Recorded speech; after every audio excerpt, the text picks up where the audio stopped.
Alors, bienvenue dans la deuxième partie de la présentation de ma config.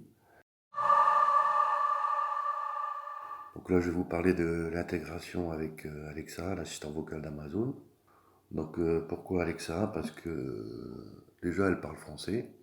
Et de deux, tous les capteurs Akara sont compatibles avec Alexa. Et donc, ça permet de faire des routines avec la voix en plus. Donc, par exemple, là, j'ai fait une petite routine pour l'ouverture de la véranda. Donc j'ouvre la porte. Porte de véranda ouverte. Donc on peut recevoir les notifications vocales sur l'appareil Amazon Echo ou alors sur l'application sur son téléphone. C'est bien pratique.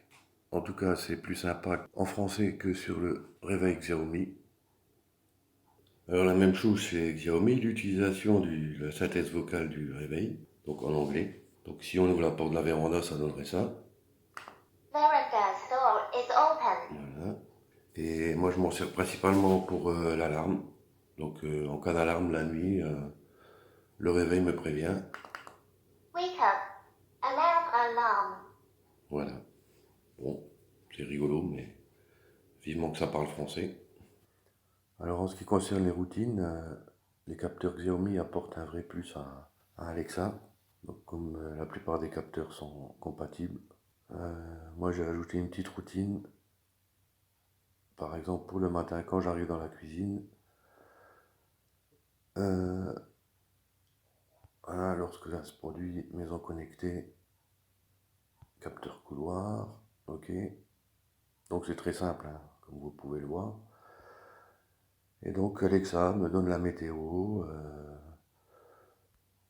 me donne la circulation jusqu'au boulot, et aussi elle met en route ma radio préférée. Mais après, chacun met les éléments qu'il a envie.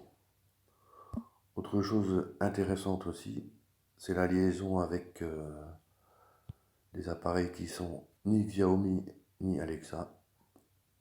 Comme par exemple, moi j'ai des prises Sonoff.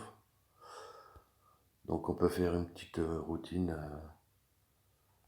pareil avec un capteur de porte ou un capteur de présence. Donc là voilà, quand le capteur détecte un mouvement, il enclenche une prise. Donc c'est ce qui manque un petit peu